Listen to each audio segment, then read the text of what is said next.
Mas eu tenho, evidentemente, eu nunca deixei de ser cristão. Às vezes passei muitos tempos afastado das práticas religiosas, etc e tal, mas sempre com a presença de Deus. Eu me lembro quando eu cheguei aqui, eu fui procurar o cristão de Ataíde, o seu Amoroso Lima, que naquela época se chamava o chefe do laicato católico, era um escritor, sabe? Eu fui com um amigo meu chamado Orlando Carneiro, foi o primeiro ser que eu conheci no Rio, chamado Orlando Carneiro, pai do Luiz Orlando. Eu fui à missa de domingo de carnaval e tem um sujeito ao meu lado assim, começou a cutucar e a falar comigo. Ele tinha uma voz rouca, falando aquela voz rouca, falando alto. E eu sempre acostumado àquela postura monástica dentro da missa. Ele disse: amigo, por favor, se terminar a missa, nós conversamos, eu estou assistindo a missa. Eu sou amigo íntimo de Jesus Cristo. É o Orlando Carneiro, pai do Luiz Orlando. Foi meu grande amigo.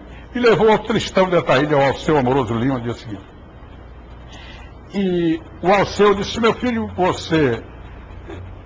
não estou aqui para dar conselho, você é uma advertência. Você esteja sempre com Deus. E foi assim, o primeiro passo que eu dei, foi que me meteu no integralismo. Se você ia fazer isso, você pode ser monge, ser padre, tem uma vocação salvacionista. No fundo, você deseja salvar almas, salvar as almas. Eu desejo fazer alguma coisa. Então, não vou fazer política. Então você vai entrar, vai ali na Travessa do Ouvidor 32, tem um movimento político novo, que é um movimento cristão, católico, chama-se integralismo. Você se inscreve lá e vai ser integralista. Quando vocês estão tomando primeiro dia da minha chegada. Salvacionista. E no fundo, os políticos, mesmo os políticos canalhas, mesmo os políticos que ignoram tudo, no fundo eles têm uma espécie de vocação para o charlatanismo, para o salvacionismo. Algumas legítimas, outras puramente charlatanescas. O nosso Brizola, antes de ser o Brizola, ele era pregador. Ia pregar o evangelho dentro das cadeias de Porto Alegre aos pobres. Então, salvar. Então, esse salvacionismo leva muito à política também.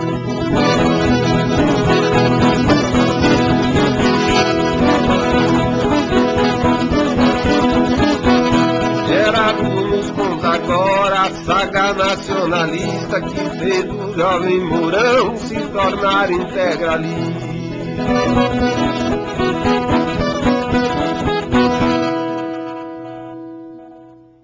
O cristão me disse: vá na rua, na Travessa do Ouvidor, número 32, me lembro até hoje, em frente à livraria Schmidt. O poeta Augusto Freire Schmidt tinha uma livrariazinha, bem em frente à sede do integralismo, bem em frente mesmo. Que, aliás, foi fundado, o Plínio fundou o integralismo no Rio, na livraria do Schmidt.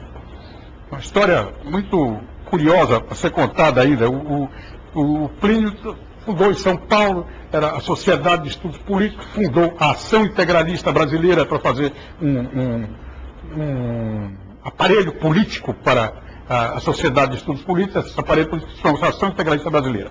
Plínio foi fundador, Plínio, Jaci Gaiara, o Godofredo Silva Teto, o Simonsen, o Roberto Simonsen, não esse Simonsen ministro, o Simonsen velho, Gustavo Barroso, Gustavo aqui do Rio, e o Plínio fez 14 viagens ao Rio de Janeiro.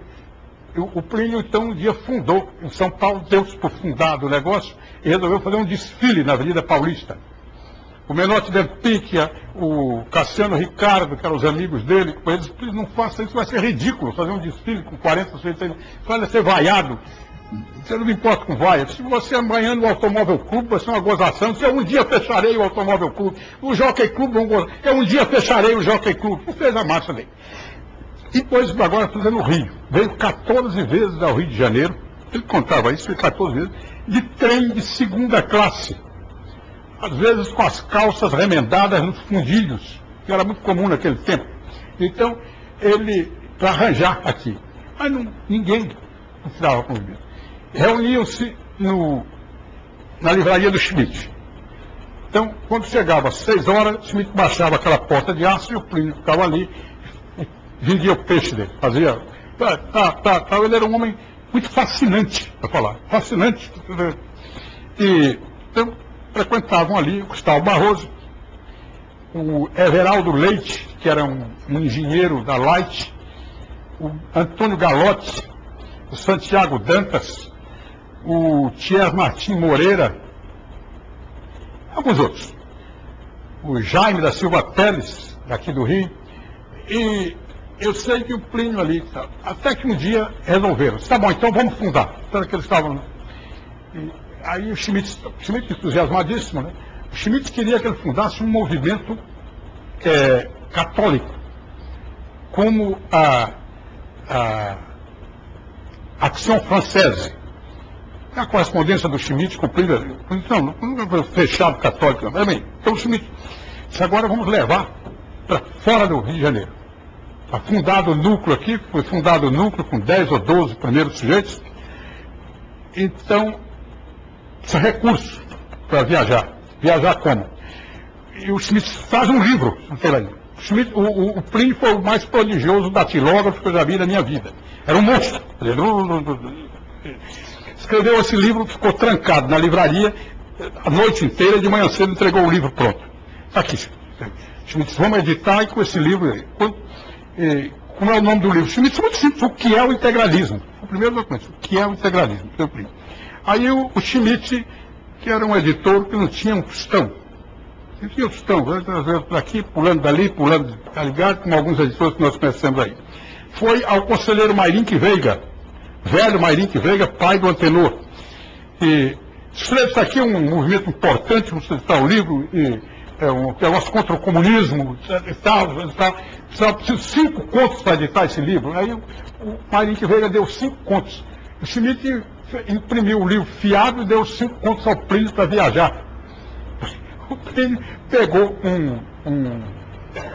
um navio do Lloyd e disse, tem que ir alguém junto com o Plínio. Aí o Thiers Martim Moreira, que era muito jovem, tinha acabado de se casar, inclusive, com uma mulher encantadora, que era a Rosita, muito bonita. Aí o Thiers, se eu vou junto, tinha a Rosita. O Thiers tinha um emprego de R$400 mil por mês. Então o Galotti, o Santiago, o Mércio Lacombe, o Gustavo, disse, não, fazer uma vaquinha aqui, damos uma mesada para a Rosita, pode largar o emprego. Então a Rosita ficou morando numa pensão e o Thiers seguiu com o Plínio. Aí primeiro pararam em Vitória, parou o navio. E lá fundaram o movimento integralista com um sujeito que tinha uma rede de farmácias chamado Rubac.